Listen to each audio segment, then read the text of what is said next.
Já vimos até aqui que uma entidade do destino serve muito pouco ou nada se considerarmos origem, nascimento, destino, morte. Vimos também que vale mais o que acontece entre origem e destino que outra coisa, e finalizamos o último vídeo com aquilo que Urumilá marca como a raiz de todos os males. E é justamente o egoísmo quem vai nos dar a pista definitiva para observar que Fá Urumilá são, antes de qualquer coisa, retificadores de caráter.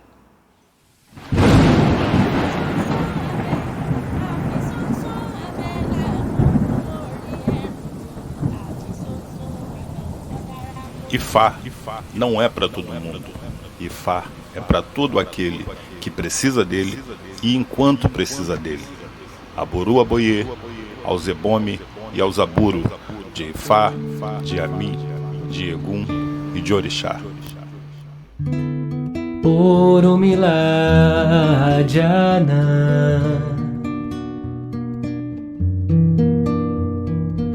Ifá Olokun Asorodayo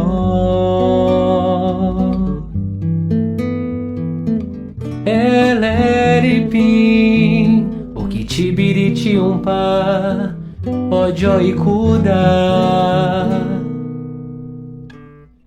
Orumilá Direloni. A definição de egoísmo é uma das tarefas mais fáceis que existem. Egoísta é aquele que não considera nada e nem ninguém. Esse indivíduo, ou indivíduo tomado pelo egoísmo, que aparece aqui como Ajogum, ele não quer saber o que você pensa, o que você acredita, o que você acha, suas opiniões, nada. Vale só o que ele pensa, o que ele acredita, o que ele acha. É nesse momento que nós observamos, que na entrevista do Araorum diante de Olodumare, onde ele faz suas petições, todo aquele processo ali é um processo baseado em egoísmo. Porque o egoísta esquece duas coisas nesse momento. Primeiro, a vida pregressa, as encarnações anteriores.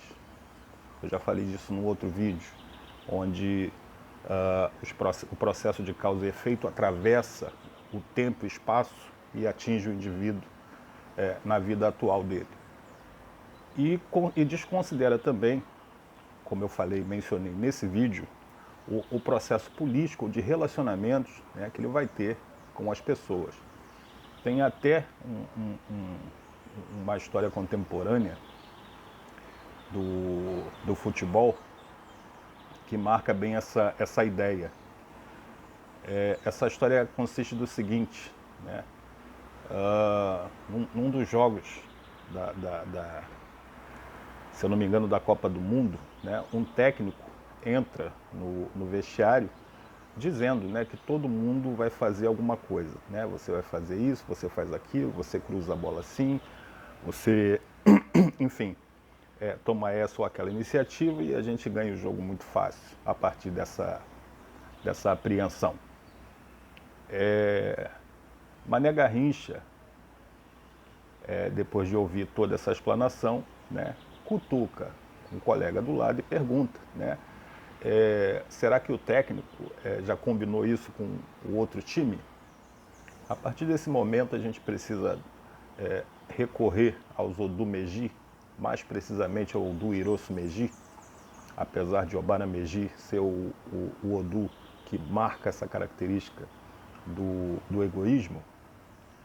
Mas é em Irosu Meji que nós encontramos ali um exemplo muito claro do que é o indivíduo egoísta, e meio que sintetiza todo esse processo que a gente está falando aqui. Nessa história, Irosu Meji, o próprio Odu, é o personagem principal dessa trama. Ele, no processo de reencarnação, tem lá a entrevista com o Olodumare, aquela história toda, e tem a recomendação de fazer ebó, tá?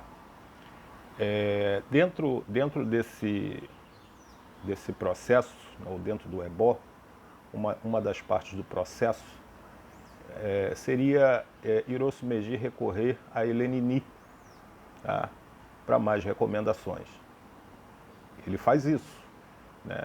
Ele faz lá a primeira parte do ebó, vai lá, leva a parte que cabe a Elenini, só que Elenini dá uma advertência para Hiroshi Meiji, dizendo para ele que, olha, não saia, né? Ou seja, não vá para o Aie antes de falar comigo, ok? Coisa que Hiroshi Meiji despreza, tá? Assim, categoricamente, partindo da seguinte premissa: olha, eu já falei com o Olodumare, tá? Se o Olodumare já disse sim e está tudo bem, tá? Quem é Elenini? Elenini é ninguém mais, ninguém menos que a entidade do obstáculo, tá? E o que acontece, né, a seguir é que Hiroshi Meiji se lança, né, em direção ao Aie, e ao mesmo tempo que Elenini, né, chega e pergunta, né, cadê Hiroshi Meiji? Né? Hiroshi Meiji já foi, tá? Elenini nesse momento não se faz de rogada, né, uma vez que a recomendação dela não foi seguida, tá? Pula atrás de Hiroshi Meiji, toca, né, determinada parte da anatomia dele e faz com que ele esqueça, né, tudo o que foi recomendado, tudo que foi acordado, tá, com o Olodumare. Tá? Nesse processo também se observa que Elenini cai de mau jeito no Aie, né, machucando a espinha.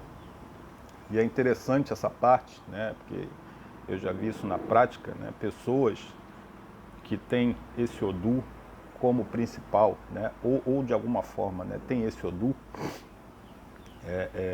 no Itá de Orixá, por exemplo,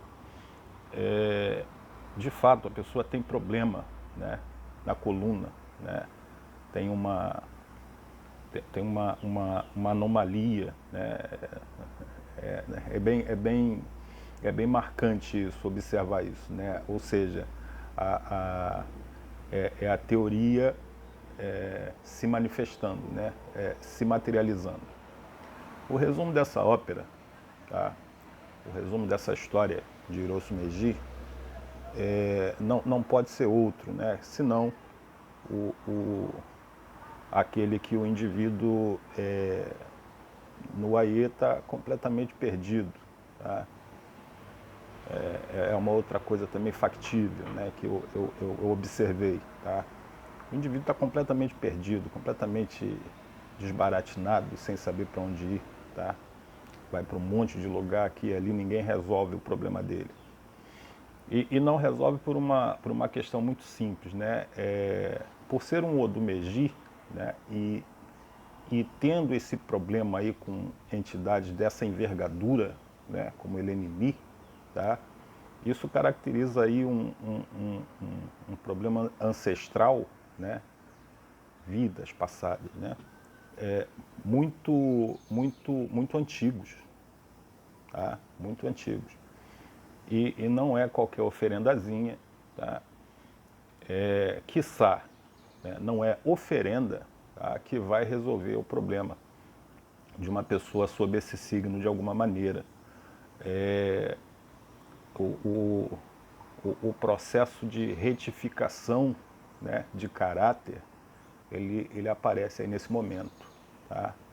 Porque uma vez na Terra, tá, uma vez no Aie, esse indivíduo ele vai ter que buscar compulsoriamente, né, o suporte de Ifá Orumilá, tá, para começar a instruir a esse indivíduo desses problemas ancestrais, tá? Ou seja, toda essa problemática de estar perdido, né, ninguém consegue resolver o problema do cara, tá? A primeira solução desse processo, tá, é o indivíduo entender, tá, o problema dele, né? Então É uma questão intelectual primeiro. A solução do problema começa na cabeça. Olha só, você precisa entender primeiro por que você está nesse lugar. Entendeu? Então, a partir daqui, vamos mudar, tá? Uma série de comportamentos, tá? Para ver se nessa encarnação, tá? Você consegue zerar isso, né? Ou sair devendo o menos possível. É assim que funciona o processo para esse tipo de caso, para esse tipo de pessoa. E a parte mais difícil, né, para uma pessoa com essa característica, que tem essa característica egoísta, né, em sua índole, tá? Eu acredito que no próximo vídeo eu já vou falar de índole e legado, né, uma coisa tem relação com outra. Tá? Mas vamos seguir aqui no raciocínio. O problema mais contundente para essa pessoa, tá, é a ideia de humildade. Tá? Porque, ao contrário do senso comum e vulgar, humildade não tem nada a ver com o indivíduo ser simples. Ser simples é uma coisa, ser humilde outra coisa. Tá? Você pode ser alguém muito simples, né, e nada humilde. Tá? Porque humildade, né, foi até um termo ratificado por Obatalá para mim. Tá? Humildade é um termo que significa não, né? Humildade ele é considerado a palavra perfeita. Tá? Obatalá ratificou isso. Tá? É isso, humildade é isso aí, é a palavra perfeita. Tá? Por quê?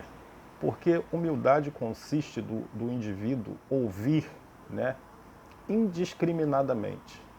Tá? Ou seja, qualquer um, né, que chegue a você, né, e tente argumentar qualquer coisa, você tem que absorver. Tem a ideia da chuva que cai na terra. Né? A terra não rejeita, né? Ela absorve. Tá? Mas o fato de absorver, né, e aí entra um outro termo, né, o termo respeito, que significa olhar de novo, tá? Não significa que você vá fazer com que brote, né, aquilo que você absorveu. Tá? Você absorve, tá? Analisa e se for bom, né, você faz brotar. Tá? É aquela história do repetir sem pensar. Eu estou falando isso aqui, os vídeos todos os vídeos do canal, eu vira e mexe estou mencionando isso. Vamos analisar antes de falar, coisa e tal, essa história toda. Tá? Via de regra, o indivíduo ele não tem essa prática. Tá? Analisar, lançar mão do senso crítico, né, para poder reproduzir. Né? Olha o brotar aí, reproduzindo. Né? Caiu água na terra, caiu a semente na terra, a terra absorve, tá? Mas ela só vai reproduzir se aquilo for bom. Né? Se não for bom, você descarta. Né? O princípio da humildade é isso. Você ouve indiscriminadamente para aprender a falar, né, de maneira seletiva. Tá? Exemplo. Um mesmo assunto, né, por exemplo, o Ifá, ele pode ser abordado de 3 maneiras diferentes. Tá? Eu vou falar Ifá de um jeito, né, com alguém superior a mim, né, um babalaô superior a mim, eu vou falar de Ifá com ele de certa maneira. Com alguém no meu nível, tá, eu vou falar de outra maneira. Né? Com alguém abaixo de mim, eu vou falar de uma terceira maneira. É o mesmo assunto. Tá? Mas só que eu tenho que falar isso de maneira seletiva. Tá? Porque não é interessante você falar com quem está acima de você da mesma forma como você fala com quem está no seu nível ou com quem está abaixo de você. Né? Quem está acima de você, e sempre vai haver, né, alguém acima de você, se está acima é porque tem poder, né? Tem autoridade e poder. Tá? E não é inteligente, tá? Não é inteligente confrontar autoridade e poder. E foi esse o dilema de Hiroshi Meiji. Tá? Ele foi confrontar ninguém menos que a entidade do obstáculo. Tá? Uma fêmea, tá? Quando nós vamos recorrer ao Odimeji, né, e vemos que o poder da fêmea, tá, é dado, né, por Olodumare, tá, e analisamos aquela história ali, tá, fica muito óbvio, fica muito claro, isso é reforçado no Odu Obetuá, né, mais adiante, que é a fêmea quem diz quem passa e quem não passa. Tá? Então, quando o Hiroshi Meiji confronta a Helenini, ou essa fêmea, ou essa Iami, tá? Ele está confrontando alguém ali muito grande, né? De autoridade e poder. Tá? Burrice. E foi dessa noção aí, né, de Hiroshi Meiji, dessa literatura, né, dessa poesia, desse poema, que eu cunhei, né, a partir dele, a máxima que diz que quem corrige velho é tempo. Tá? Até porque isso está muito claro, tá, em Oyeku Meiji. É uma advertência aos velhos. Sim, você tem força, sim, você tem autoridade, mas se você se utilizar disso de maneira equivocada ou abusiva, tá, o mais novo ele vai te superar. Tá? Isso tem a ver com índole, ok? Isso tem a ver com índole. Eu vou abordar isso no próximo vídeo, que esse já está chegando no limite. E você pode ver, né, que por toda essa falação aqui, você já pode constatar o seguinte, tá? Ifá, tá? E aqui independente do meu Odu, tá? Em toda a sua teologia, né, ele vem dando instruções no sentido de corrigir, né, ou de retificar minhas características. E isso significa o seguinte, sim, né, é como lá naquela simulação de diálogo, né, que eu inventei, né, onde o indivíduo pergunta para o Babalaô qual é o signo o Odu mais importante, o Babalaô responde ao seu, o que primeiro eu tenho que ver no meu Odu, né, o seu Zeuó. Né? Isso aí é a regra, tá? O seu Odu, ele é o fundamental. Mas isso não significa, né, que os demais Odus não tenham coisas a lhe ensinar. O seu Odu só vai falar das questões emergentes, tá? Questões assim imediatas, né? Precisam ser corrigidas de maneira imediata, né? Mas de alguma maneira, né? E os 16 Odumeji, tá? Eles contam uma história, tá? Ali não é um processo de estanque, né? Não é um processo estanque, né? Onde termina o B, começa o Iekun. Acaba o Iekun, começa o Iori. Não é assim não. Né? Um vai se encadeando no outro, né?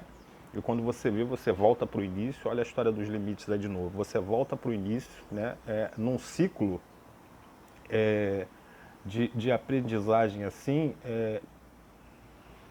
constante, tá? Constante. Né? As circunstâncias, né, vão te levando para esse ou aquele Odu, né, de acordo com com as suas ações.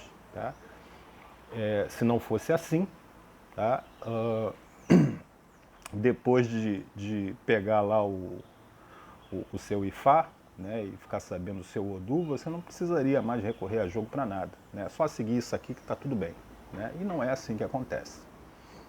Ou seja, aquele discurso, né, a gente escuta geralmente o velho falando isso, ou pessoas que se acham, né, ou acreditam que já estão muito velhas, né, para aprender alguma coisa, dizendo que já estou velho para aprender certas coisas. Né? Isso aí é uma característica sutil, tá, do egoísmo. Tá? Então, fique esperto aí. E a gente continua esse papo mais adiante.